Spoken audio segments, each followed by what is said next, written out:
एक लड़की की जिंदगी में एक घोस्ट आता है जो उसकी पूरी लाइफ बदल के रख देता है। शुरू में वो उससे छुटकारा पाना चाहती है, पर जब कहानी आगे बढ़ती है तो कई चौंकाने वाली चीजें सामने आती है। फिल्म की शुरुआत में कई गुंडे मिलकर एक आदमी को मारने की कोशिश कर रहे होते हैं, पर वो अकेला इन पर भारी पड़ता है। एक एक करके सबको धूल चटाने के बाद जब उसे लगता है कि अब कोई भी नहीं बचा है, तब वो शांति से एक जगह बैठ जाता है और तभी पीछे से कोई गोली चला के उसे मार डालता है, जिसके बाद उसकी बॉडी को वहाँ से हटाकर पूरी जगह की सफाई करके सारे सबूत मिटा दिए जाते हैं। इन सब में जो गोली उसे लगी थी उसका खोल वहीं पर पड़ा रह जाता है और ये खोल गलियों सड़कों पर ठोकरे खाते हुए शहर तक पहुंच जाता है। वहीं एक कॉलेज की लड़की भूमिका को दिखाया जाता है जो पार्ट टाइम रेस्टोरेंट में काम करती है, पर असल में वो एक इन्फ्लुएंसर बनना चाहती है और इसके लिए वो कतायमा नाम के एक सोशल मीडिया स्टार से मिलने जाती है। भूमिका उसे बताती है कि वो भी उसी की तरह कंटेंट क्रिएटर बनना चाहती है, पर कतायमा उसकी बातें अवॉइड करता है और उसे नशा करने के लिए कहता है। भूमिका नशे के लिए साफ साफ मना करती है, वो बस कैसे भी करके उससे अपना काम निकलवाना चाहती है, पर वो आदमी तो लगातार पीते ही जाता है। उसके चक्कर में वो अपनी लास्ट ट्रेन भी निकाल देती है। पूरी रात इसी बार में पीने के बाद सुबह दोनों वहाँ से निकलते हैं। सारी रात कतायमा बस फालतू की बातें ही करता रहा। भूमिका को उससे मिलने का कोई फायदा नहीं होता। उसका मन कर रहा था कि कतायमा को लात मार के वहीं गिरा दे, पर वो ऐसा नहीं करती। घर जाते समय भूमिका सीढ़ियों में गिर जाती है और देखती है कि उसके सामने कोई बुलेट का खोल पड़ा है। वो उसे उठाकर देखती है तो कुछ पल के लिए जिस गन से वो गोली चली थी उसके विजन्स दिखाई पड़ते हैं। वो जल्दी से खुद को संभालती है और खोल को अपने पर्स में डालकर घर की तरफ निकल जाती है। अपार्टमेंट के सामने उसकी फ्रेंड माहो खड़ी थी जो बताती है कि वो आज अपने घर नहीं जा सकती। भूमिका उसके चेहरे की चोट को देखकर कहने लगती है कि तुम उससे ब्रेकअप क्यों नहीं कर लेती, जिसके बाद दोनों घर में चली आती है। अचानक भूमिका देखती है कि दरवाजे के पास कोई आदमी खड़ा है, जिसे देखकर वो चौंक जाती है। माहो पूछती है क्या हुआ, तो कहने लगती है कि यह आदमी कौन है। माहो नजर घुमाकर दरवाजे की ओर देखती है और कहती है कि तुम क्या बोल रही हो, वहाँ पर तो कोई भी नहीं है। भूमिका कहती है वो आदमी पूरा ब्लड में सना हुआ है और माहो को लगने लगता है कि जरूर उसने कोई नशा किया है। भूमिका उस आदमी की तरफ कुछ फेंकती है जो उसके आर पार निकल जाता है और ये देखते ही वो भूत भूत चिल्लाने लगती है। माहो भी उसे देखकर थोड़ा घबरा जाती है। वो उसे शांत करने की कोशिश कर रही होती है और जब वो आदमी वहाँ से गायब हो जाता है तब जाकर भूमिका की सांस में सांस आती है। तभी माहो के पास कोई मैसेज आता है और वो कहती है कि मुझे जाना होगा। जाने से पहले वो भूमिका को डॉक्टर से मिलने की सलाह देकर जाती है। भूमिका जैसे ही अपार्टमेंट का दरवाजा बंद करके घूमती है, पीछे से उसी आदमी की आवाज आती है कि क्या उसे जाने देना ठीक था। भूमिका डर के मारे कोने में सिमट जाती है और कहती है कि इसने बात की। फिर दरवाजा खोलकर भागने की कोशिश करती है, पर जब वो आदमी देखता है कि ये गिरने वाली है तो उसका हाथ पकड़ लेता है, लेकिन गिर तो वो फिर भी जाती है क्योंकि हाथ थामते ही वो भूत उसकी बॉडी में घुस गया था। और कमाल की बात तो ये थी कि दोनों आपस में बात भी कर पा रहे थे, साथ ही एक ही बॉडी को दोनों कंट्रोल भी कर रहे थे। भूमिका कहती है कि मेरी बॉडी से बाहर निकलो, तो भूत कहने लगता है कि देखो बात यह है कि मैं पहली बार भूत बना हूँ तो मुझे इस प्रोसेस का इतना पता नहीं है। भूमिका कहती है मैं कुछ नहीं जानती, मेरी बॉडी से बाहर निकलो। भूत कहता है ठीक है, आज के लिए इतना काफी है और वो उसकी बॉडी से बाहर निकल जाता है। अब उसे लगता है कि भूत चला गया और गॉड का शुक्रिया करती है कि वो अब भी जिंदा है, पर तभी वो उसके सामने आकर कहने लगता है कि किसी की बॉडी में घुसना जितना मैंने सोचा था उतना भी अच्छा नहीं था। और भूमिका चिल्लाते हुए भागती है कि ये अभी तक यहीं पर है। भागते हुए सोचती है कि क्या उसे पुलिस को कॉल करना चाहिए, पर सीढ़ियों से उतरते ही वो घोस्ट उसके सामने फिर से आ जाता है, क्योंकि जब भी वो उससे 15 मीटर के रेडियस से दूर जाती है तो घोस्ट अपने आप ही टेलीपोर्ट होकर उसके सामने चला आता है। वो यहाँ से भी भाग जाती है और भागते भागते एक गली में माहो को देखती है जिसका बॉयफ्रेंड उससे पैसे मांग रहा था और उसे चोट पहुँचाने की कोशिश कर रहा था। भूमिका उसके बॉयफ्रेंड से इसके बारे में पूछती है तो कहने लगता है कि तुम हमारे मामले से दूर रहो, जिसके बाद वो माहो को लेकर जाने लगता है और माहो भी चुपचाप उसके साथ चली जाती है। तभी वो भूत आकर पूछने लगता है कि क्या तुम उसे पनिश करना चाहती हो। भूमिका डर तो जाती है पर इस बार वो डर के भागती नहीं। भूत कहता है तुम्हें पावर चाहिए तो मेरे हाथ को थामो, पर भूमिका उसे मना करती है और दोबारा अपनी बॉडी का कंट्रोल उसे नहीं देना चाहती। भूत कहता है तुमने माहो की चोट को देखा था ना, क्या तुम उसकी हेल्प नहीं करना चाहती। और तभी वो देखती है कि माहो का बॉयफ्रेंड उसके साथ फिर से बदसलूकी करने लगा है और ये देखने के बाद वो भूत की बात मान जाती है। जैसे ही वो उसका हाथ थामती है भूत उसकी बॉडी में घुस जाता है। माहो का बॉयफ्रेंड जब उसे पंच मारने वाला होता है तो भूमिका उसका हाथ पकड़ लेती है और उसे घुमाकर एक जोरदार पंच मारती है, पर इसके बाद भी उसकी अकल ठिकाने नहीं आती और वो उसे जान से मारने की धमकी देता है, लेकिन दूसरे मूव में तो उसकी सिट्टी बिट्टी गुल हो जाती है और वो बेसुध होकर जमीन पर गिर जाता है, जिसके बाद भूत भी उसकी बॉडी से बाहर निकल आता है। लेकिन तभी उसका बॉयफ्रेंड फिर से खड़ा खड़ा होकर फूमिका पे हमला करता है और उसका गला दबाकर मारने की कोशिश करता है। भूत उसे अपना हाथ थामने के लिए कहता है पर वो बहुत कोशिशों के बाद भी उसका हाथ नहीं पकड़ पाती। तभी माहो एक पत्थर से अपने बॉयफ्रेंड के सर पे मारती है और फूमिका की जान बचा लेती है। अब ये दोनों एक दूसरे को संभालती है और घर की तरफ चल देती है। वहीं वो भूत उस आदमी को देखता है और फूमिका से आकर कहता है कि तुम्हें देखना चाहिए वो जिंदा भी है या नहीं, ऐसे वृक्ष से कौन मारता है। फूमिका कोई जवाब नहीं देती, बस उसकी तरफ देखती रहती है और माहो पूछती है क्या सच में तुम्हें कोई दिखाई देता है। फूमिका हाँ में जवाब देती है। अब ये तीनों एक कॉफी शॉप में जाते हैं जहाँ पे फूमिका उसे भूत के बारे में सब कुछ बताती है कि उसे उसके अलावा ना कोई देख सकता है, ना सुन सकता है और ना ही टच कर सकता है। माहो कहती है मतलब कि जो फाइटिंग तुमने की थी वो असल में भूत कर रहा था। फूमिका कहती है हाँ वो मेरी बॉडी को कंट्रोल कर सकता है। तभी फूमिका अपने हाथ को देखती है और भूत पर चिल्लाती है कि देखो तुमने क्या किया। अब वो इंटरनेट पे सर्च करती है कि भूतों से पीछा कैसे छुड़ाएं और तुरंत नमक की बोतल उठा के जहाँ पे वो बैठा था वहाँ पे गिराने लगती है। माहो उसे ऐसा करने से रोकती है और शांत करके बिठाती है क्योंकि आसपास के लोग उसे पागल समझ रहे थे। भूत कहता है मैंने तुम्हारी हेल्प की और तुम मुझ पर गुस्सा हो रही हो। भूमिका कहती है तो फिर यहाँ से चले जाओ। भूत कहता है ये इतना भी आसान नहीं है, याद है तुमने वो गोली का खोल उठाया था, मुझे लगता है मेरी मौत जिस गोली से हुई है ये उसी का था। वो जल्दी से अपनी पॉकेट से कारतूस निकालती है और छिटक कर फेंकते हुए कहती है कि मुझे नहीं पता था कि ये गन से निकली गोली का है। भूत बताता है कि उसे कुछ भी याद नहीं कि वो कैसे मरा, पर शायद वो इसी गोली से मरा था, इसीलिए जब भूमिका ने इसे उठाया तो वो उसके साथ जुड़ गया। भूमिका हैरान होती है कि उसका मर्डर हुआ था और वो भूत अपने बारे में बताने लगता है कि उसका नाम कूडो है, मरने से पहले वो एक हिटमैन था। ये सुनकर तो भूमिका की सिट्टी बिट्टी गुल हो जाती है। कूडो बताता है कि वो किसी संस्था के लिए काम करता था और शायद उसी संस्था के किसी ग्रुप ने उसको मारा है, तो जब तक वो अपनी मौत का बदला नहीं लेता तब तक उसकी मुक्ति नहीं होगी। कूडो कहता है कि हम दोनों मिलकर उनको चुन चुन के मारेंगे, बस तुम मेरी हेल्प करना। और भूमिका जो उसकी बातों से पूरी शौक में थी साफ साफ मना करके जल्दी से यहाँ से निकल जाती है। भूमिका माहो को बताती है कि उसे किसी हिटमैन के बदले में कोई दिलचस्पी नहीं है और अब से वो कूडो को इग्नोर करने का फैसला करती है। कूडो कहता है अच्छा होता कि वो कारतूस तुम्हें ना मिलकर किसी सोल्जर को मिल जाता। भूमिका माहो को एक अलार्म देती है और कहती है कि अगर वो आदमी दोबारा दिखे तो मुझे कॉल करना और पुलिस को बताना मत भूलना। जिसके बाद वो उसे बाय बोलकर चली जाती है। अब वो एक चर्च की तरफ जाती है और उस कारतूस को वहीं फेंक कर गॉड से कहती है कि उसका कूडो से पीछा छूट जाए। कूडो बताता है कि वो इसमें एक्सपर्ट तो नहीं है पर उसे नहीं लगता कि ये इस तरह काम करता है। तभी भूमिका के पास कतायमा का मैसेज आता है जो एक नरुमी नाम के लड़के के साथ था, जिसे देखकर वो काफी एक्साइटेड हो जाती है। कूडो पूछता है कि ये नरुमी कौन है और तुम इसे देखकर इतने एक्साइटेड क्यों हो। भूमिका बताती है कि ये सोशल मीडिया स्टार है, इसके पास 70,000 से भी ज्यादा फॉलोवर्स है। कूडो भी उसकी फोटो देखता है और चौंकते हुए कहता है कि ये नरुमी तो अच्छा आदमी नहीं है। भूमिका पूछती है तुम्हें कैसे पता, पर कूडो सब भूल गया था, उसे कुछ भी याद नहीं था और भूमिका उसकी बातों को इग्नोर करके चली जाती है। वो उसी बार में जाती है जहाँ पर कतायमा और नरुमी पार्टी कर रहे थे और वो भी उनके साथ पीने बैठ जाती है। जल्दी उसे एहसास होता है कि वो दोनों उसको छूने की कोशिश कर रहे हैं और अब उसका सर घूमने लगा था। वो कहती है मुझे ठीक नहीं लग रहा, अब शायद मुझे घर जाना चाहिए और काउंटर पे पैसे देकर जाने लगती है, पर वो ठीक से चल भी नहीं पाती। उसे एहसास होता है कि इन दोनों ने उसकी ड्रिंक में कुछ मिलाया है। कतायमा और नरुमी आपस में बातें कर रहे होते हैं कि हमने सोचा भी नहीं था कि ये ड्रग्स इतना जल्दी काम करेगा। और तभी भूमिका खड़ी होकर गुस्से में उन दोनों को देखते हुए कूडो से कहती है कि तुम्हारा शुक्रिया मुझे बताने के लिए कि ये दोनों मुझे ड्रग्स दे रहे थे।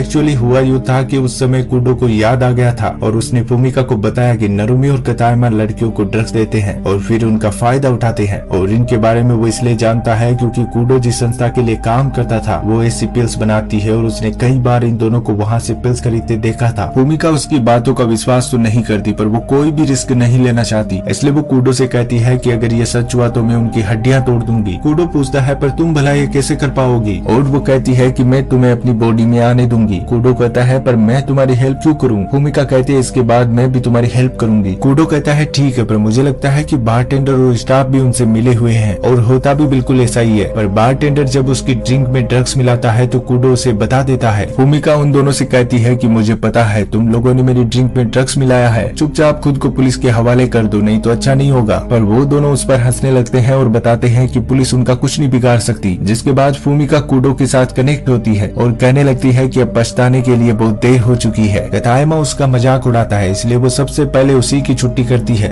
बिल्कुल किसी प्रोफेशनल फाइटर की तरह एक एक करके सबको पीट कर उनका बुरा हाल बना देती है। पर इसी फाइट में जो बारटेंडर था वो मारा जाता है और भूमिका डर के मारे रोने लग जाती है। कूडो को समझ नहीं आता कि वो उसे शांत कैसे करे और वो कहता है कि चिंता मत करो, मैं तुम्हें जेल नहीं जाने दूंगा। वो बताता है कि हमें इन सब को खत्म करके सारे सबूत मिटाने होंगे। और ये बिल्कुल भी गलत नहीं है, क्योंकि ये सभी लोग बुरे इंसान हैं। पता नहीं कितनी लड़कियों की जिंदगी बर्बाद कर चुके हैं, लेकिन ये सब करने के लिए हमें किसी को बुलाना होगा जो मेरी संस्था में ही काम करता है। वो अच्छा आदमी तो नहीं है, पर हमारा काम बन जाएगा। कूडो नंबर बताता है और भूमिका उस आदमी को कॉल करके बताती है कि वो कूडो को जानती है और जल्द से जल्द उसे यहाँ आ जाने के लिए कहती है। थोड़ी देर में कागेरा नाम का एक हिटमैन आता है और भूमिका से पूछता है कि क्या वो अकेली है, कूडो कहाँ पे है। तो भूमिका बताने लगती है कि कूडो घोस्ट बन चुका है और बस उसे ही दिखाई देता है। पर कागेरा बिल्कुल सीरियस होता है, उसे भूमिका की बातें मजाक लगती है। वो चाकू निकाल कर उसकी ओर बढ़ने लगता है। कूडो घबराते हुए कहता है कि वो तुम्हें मारने से पहले एक बार भी नहीं सोचेगा। वो जल्दी से उसकी बॉडी में घुस के एक ही मुंह में उसी का चाकू उसी की ओर तान देता है और कहता है कि तुम अब भी मुझे हरा नहीं सकते। कागेरा समझ जाता है कि ये तो सिर्फ कूडो ही कर सकता है, जिसके बाद भूमिका कूडो की बातें कागेरा को समझाती है और वो अपने काम पे लग जाता है। जितनी भी बॉडीज थी उन सबको एक गाड़ी में डालकर निकल पड़ते हैं। भूमिका रास्ते में कागेरा से कूडो की मौत के बारे में पूछती है। कागेरा बताता है कि इसके बारे में उसे ज्यादा नहीं पता, पर कुछ दिनों पहले ही उनकी संस्था के ओनर की मौत हो गई, जिसके बाद सारा काम उसके बेटे ने अपने हाथ में ले लिया। लेकिन नया ओनर गलत काम करने लगा और कूडो को ये बिल्कुल भी पसंद नहीं था। भूमिका कहती है मतलब कि ओनर ने ही कूडो को मारा है। तो कागेरा कहता है कि इसके बारे में वो नहीं जानता। अब वो उन सभी को उसी जगह लेकर जाता है जहाँ पर कूडो को मारा गया था और यहाँ आने के बाद कूडो को भी ये जगह जानी पहचानी सी लगती है। कागेरा उन सभी को खत्म करके अपना काम पूरा करता है, जिसके बाद वो भूमिका को उसके अपार्टमेंट के सामने ड्रॉप करता है और जाने से पहले पूछता है कि क्या कूडो सच में उसे दिखाई देता है। भूमिका हाँ में जवाब देती है और वो दोबारा कभी ना मिलने का बोल के चला जाता है। अपार्टमेंट में आने के बाद भूमिका कूडो का शुक्रिया करती है और बताती है कि अगर वो नहीं होता तो पता नहीं वो लोग उसके साथ क्या करते। कूडो कहता है कि उसने पिछली लाइफ में कई लोगों को मारा है, पर इस आफ्टर लाइफ में उसे लोगों की हेल्प करके अच्छा लग रहा है। भूमिका कहती है फिर वादा करो कि तुम इस आफ्टर लाइफ में ऐसे ही हीरो बन के रहोगे और कूडो भी उसकी बात मान जाता है, जिसके बाद भूमिका सो जाती है क्योंकि वो काफी थक चुकी थी। वहीं इधर कूडो की संस्था को दिखाया जाता है। उसका नया लीडर जो ओनर बनते ही गलत काम करने लगा था, टेंशन में होता है कि कूडो मरा भी है या नहीं। तभी वहाँ पर कागेरा आता है और बताता है कि कूडो के बारे में बात करनी है। ओनर पूछता है क्या तुम्हारे पास उसका कॉल आया था। कागेरा बताता है कि कूडो का भूत एक कॉलेज की लड़की को अपने वश में करके रखा है। ओनर को उसकी बातों में विश्वास तो नहीं होता, पर फिर भी वो अपने कुछ हिटमैन्स को सच्चाई का पता लगाने के लिए भेज देता है। कागेरा उसे वार्निंग देता है कि नॉर्मल गुंडों को मत भेजना, कोई भी नहीं बचेगा। ओनर को उसकी बातें मजाक लगती है और कागेरा उसे तरस भरी नजरों से देखता है। थोड़ी ही देर में गुंडे भूमिका के अपार्टमेंट तक पहुंच जाते हैं। खतरे का एहसास होते ही कूडो जल्दी से भूमिका को जगाता है। पैरों की आवाज सुनकर वो समझ जाता है कि 4 लोग उन्हीं की तरफ आ रहे हैं। जैसे ही डोर से आवाज आती है वो तुरंत भूमिका को हाथ थामने के लिए कहता है। अब चारों में से एक गुंडा अंदर आता है, जिसे कूडो बड़ी आसानी से अपने वश में करके उसकी गन बाकी तीनों की तरफ तान देता है। इन गुंडों का लीडर बाहर से देखता है कि अपार्टमेंट में गोलियां चल रही है। वो अंदर जाकर देखता है तो उसके चारों साथी वहाँ पर घायल पड़े थे। बालकनी से नीचे देखता है तो वो लड़की भाग रही थी। भूमिका भागते हुए उसी जगह पहुंच जाती है जहाँ पर कूडो मरा था। और कमाल की बात तो ये थी कि यहाँ पर कागेरा पहले से मौजूद था। कागेरा बताता है कि उसी ने सबको भूमिका के बारे में खबर दी थी। ये सुनकर कूडो उस पर काफी गुस्सा होता है। भूमिका कहती है तुम्हारी वजह से मेरे अपार्टमेंट की हालत बिगड़ चुकी है, अब तुम ही उसको ठीक करके दोगे। जब कागेरा भूमिका पे गन तान देता है तो कूडो तुरंत उसकी बॉडी में घुस के कागेरा की गन छीन कर उसे खोल कर फेंक देता है। अब इन दोनों के बीच में फाइट होती है और कागेरा बड़ी चालाकी से गन उठाकर उसे शूट करना चाहता है, पर कूडो फिर से गन छीन कर उसी पे तान देता है। और जैसे ही वो गन पॉइंट करता है उसे सब याद आने लगता है कि वो कैसे मरा था। कागेरा बताता है कि हाँ मैंने ही तुम्हें मारा है। कूडो पूछता है तुमने ऐसा क्यों किया। कागेरा बताता है कि जब नया ओनर बना तो हम लोग उसके खिलाफ थे, पर बाद में तुमने बिना बताए अपनी जॉब छोड़ दी और हमारे विद्रोह की आग वहीं पर बुझ गई। जिसके बाद नए ओनर ने तुम्हें मारने के ऑर्डर्स दिए और मुझे मारना पड़ा, नहीं तो वो लोग मुझे भी नहीं छोड़ते। वहीं कूडो को याद आता है कि जब कागेरा उसे मारने आया था तो उसने भागने का मौका दिया था, पर कूडो अपनी लाइफ से तंग आ चुका था और उसी ने कागेरा को उसे मार देने के लिए कहा था। कागेरा रोने लग जाता है क्योंकि वो भी अपनी लाइफ से तंग आ चुका था। वहीं इधर ओनर काफी गुस्से में होता है कि एक मामूली सी लड़की प्रोफेशनल फाइटर्स को चकमा देके भाग गई। उसके गुंडे बताते हैं कि उसके मुंह किसी नॉर्मल इंसान के नहीं थे, जरूर उसमें कूडो की आत्मा है। इधर कागेरा कहता है कि तुम्हें शहर छोड़कर जाना होगा, वो लोग तुम्हारा पीछा नहीं छोड़ेंगे। और भूमिका बताती है कि क्यों ना हम ओनर को ही खत्म कर दे, इससे पूरी संस्था ही बंद हो जाएगी, फिर ना तुम्हें कोई खतरा होगा ना मुझे, और सबसे बड़ी बात कूडो को भी मुक्ति मिल जाएगी। पर कागेरा उसकी बात पर राजी नहीं होता क्योंकि इस काम में बहुत खतरा है और भूमिका की जान भी जा सकती है। भूमिका गुस्से में कहती है कि ये वो खुद के लिए करेगी, उसे किसी के आने या ना आने से कोई फर्क नहीं पड़ता। उनकी वजह से उसका पूरा अपार्टमेंट बर्बाद हो गया और अब वो संस्था के ओनर को नहीं छोड़ने वाली। जिसके बाद वो कूडो को लेकर यहाँ से चली जाती है। थोड़ी देर में कागेरा कार लेकर इनके पास आता है और कहता है कि ठीक है, अगर तुम्हें मरना ही है तो मैं भी तुम्हारे साथ हूँ। अब ये तीनों संस्था के बाहर पहुँच जाते हैं। कागेरा पहले अंदर जाता है ताकि कितने गुंडे कहाँ पर है उनकी लोकेशन का पता लगा सके, और फूमिका कूडो के साथ हथियारों के गोदाम की तरफ जाती है। कूडो आगे रहता है और फूमिका को अलर्ट करता रहता है क्योंकि उसे कोई नहीं देख सकता पर वो तो सबको देख सकता है। इस तरह दोनों हथियारों के गोदाम में पहुंच जाते हैं और जरूरत के सारे हथियार लेकर कागेरा को इन्फॉर्म करते हैं और वो भी इनके साथ मिल जाता है। अब कूडो फूमिका की बॉडी में घुस जाता है और गुंडों पर हमला करते हैं। यहाँ पर एक जोरदार शूट आउट होता है जिसमें लगभग सभी गुंडे मारे जाते हैं। लास्ट में ओनर बचता है और कूडो उसके दोनों पैरों पर गोली मार के घुटनों के बल बिठा देता है। फूमिका ओनर से कहती है कि मुझे मेरे अपार्टमेंट के पैसे चाहिए। ओनर कहता है क्या मतलब, एक अपार्टमेंट के लिए तुमने मेरे पूरे एम्पायर की बैंड बजा दी। पर असल में फूमिका ने ये सब कूडो को मुक्ति दिलवाने के लिए किया था, जिसके बाद कागेरा ओनर को खत्म कर देता है। फूमिका खुश होती है कि सब खत्म हो गया और साथ ही उसे काफी पेन भी हो रहा था क्योंकि उसकी बॉडी के सारे अंजर पंजर हिल चुके थे। अब वो लंगड़ाते हुए घर की तरफ चल देती है और साथ ही कूडो का हर एक चीज के लिए शुक्रिया करती है। तभी देखती है कि कूडो उसके पीछे नहीं है। कागेरा पूछता है कूडो ने क्या बोला, तो कहने लगती है कि शायद वो चला गया। ये सुनकर कागेरा काफी खुश होता है। कागेरा कहता है कि मैं तुम्हारे अपार्टमेंट का खर्चा दे दूंगा, जिसके बाद हम कभी नहीं मिलेंगे। फूमिका उसका शुक्रिया करके अपने घर की तरफ निकल जाती है। कुछ दिनों बाद हम देखते हैं कि फूमिका जब सीढ़ियों से गुजरती है तो उससे वही कारतूस फिर से मिलता है, जिसे देखकर उसके चेहरे पे मुस्कान आ जाती है। वो उसे अपने पर्स में ये सोचकर रख लेती है कि क्या पता कूडो उससे मिलने दोबारा आ जाए। और इसी के साथ ये फिल्म यहीं पर खत्म हो जाती है। Thanks for watching.